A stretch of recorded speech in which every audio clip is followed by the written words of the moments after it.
السلام علیکم ورحمۃ اللہ وبرکاتہ۔ یہ جو میں حدیث بیان کر رہی ہوں، آپ سبھی تھوڑا غور فرمائیے گا اور کوشش کیجیے کہ نماز قائم کیجیے۔ نماز معاف نہیں ہے، نماز ہمارا تحفہ ہے۔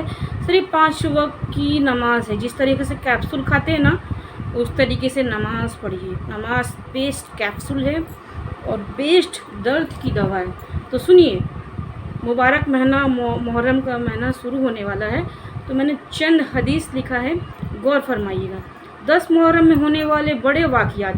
محرم میں اللہ نے آدم علیہ السلام کی توبہ قبول کی، اماں اور ابا کی ملاقات ہوئی۔ 10 محرم میں میدان عرفات میں دوسرا سب سے بڑا واقعہ۔ 10 محرم میں نوح علیہ السلام کی کشتی پہاڑ پر جا کر ٹکی۔ اس کے بعد تیسرا سب سے بڑا واقعہ 10 محرم میں موسیٰ علیہ السلام نے سمندر کو پار کیا اور فرعون ڈوب گئے۔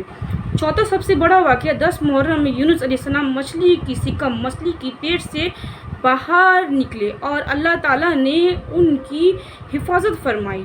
بہت سارے حدیث ہیں، میں نے ان میں سے آپ کو 3 اور 4 حدیث سنائی ہے، اور ان میں سب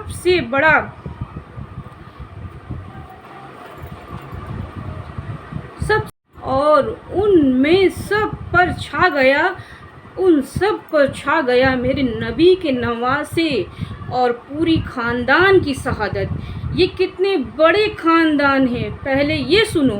میرے نبی نے فرمایا، اللہ نے ساری کائنات کو دیکھا اور سب میں چھانٹ کر الگ کیا، پھر سارے عربوں کو دیکھا، ان میں سے سارے موذر کو چھانٹ کر الگ کیا، اور پھر سارے موذر کو دیکھا، پھر ان میں قریش کو چھانٹ کر الگ کیا، پھر سارے قریش کو دیکھا، ان میں سے ہاشم کو چھانٹ کر الگ کیا، اور ان میں سے میرے اللہ نے انتخاب کیا، انقارؤکم ابنا ابشا، میرے جیسے عالم نسل کوئی نہیں، میرے جیسے عالی خاندان کوئی نہیں۔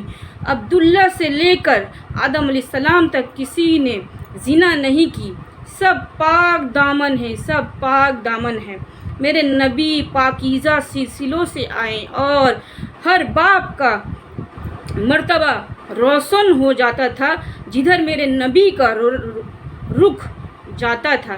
ایک دن آدم علیہ السلام کے 10 بیٹے تھے۔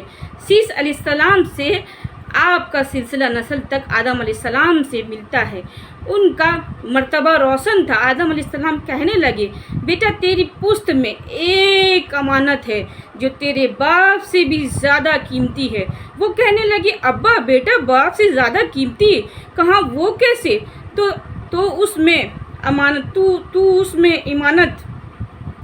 امانت کی بات کرتا ہے، تجھے اس کی امتی کے بارے میں بتاتا ہوں۔ ابھی ہمارے آنے میں 1000 سال پڑے ہوئے ہیں۔ اور آدم علیہ السلام فرما رہے ہیں، بیٹا اس ہستی کو چھوڑو، اس کی امتی کا بتاتا ہوں۔ کہاں میں نے ایک خطا کی، میرے کپڑے اتار دیے۔ وہ ہستی اس کی امت روزانہ خطائیں کریں گی، اللہ ان کے کپڑے نہیں اتاریں گا۔ میں نے ایک خطا کی، مجھے بیوی سے جدا کر دیا گیا، اس کی امتی سارا دن گناہ کرتی رہیں گی، اللہ ان کو ان کی بیوی سے جدا نہیں کریں گے۔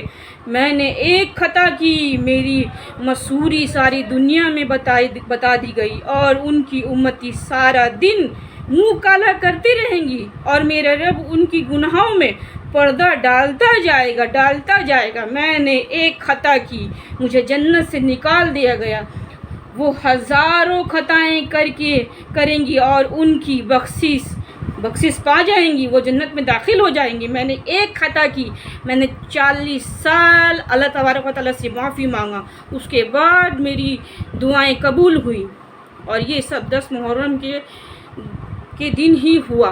دیکھیے، یہ سارے بڑے بڑے انبیاء صحابہ جتنے بھی گئے ہیں، میرے اللہ نے اپنے محبوب کے صدقے میں ہر گناہ کو بخشی ہے، ہر غلطی کو بخشی ہے۔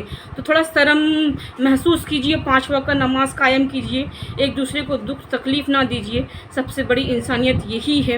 نماز قائم کیجئے، ہمارے آقا صلی اللہ علیہ وسلم نے بہت محنت کیا، کم سے کم ان کی عزت رکھ کر کے کچھ اچھا سیکھنے کی کوشش کیجئے، جماعت میں شامل ہوئیے، جماعت کی بیان سنیے، تب نہ دل میں راحت آئے گی۔ جب آپ سیکھیے گا، بیٹھیے گا، جماعت میں شامل ہو جائیے گا، خود بخود آپ کو سمجھ میں آئے گا کہ ہمارے اللہ کیا ہے، ہمارے آقا کیا ہے، ہمارے آقا نے کیا کیا ہے، ہمارے صحابوں نے کیا کیا ہے، 1,24,000 انبیاء نے کیا کر کے گئے ہیں، جن کے صدقہ ہم کھا رہے ہیں۔ آج ہمارا اتنا ہمارا اوقات نہیں ہے کہ ہم اچھا سے گھر کے چھت کے اندر رہیں، صرف اور صرف ہمارے آقا صلی اللہ علیہ وسلم کا صدقہ کھا رہے ہیں۔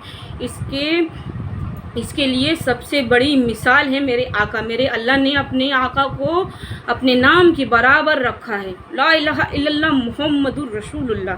اللہ کے سوا کوئی عبادت کے لائق نہیں۔ رسول اللہ صلی اللہ تعالیٰ علیہ وسلم اللہ کے رسول ہے۔ بسم اللہ الرحمن الرحیم، اللہم صلی علی سیدنا محمد وعلی آل محمد۔ السلام علیکم ورحمۃ اللہ وبرکاتہ۔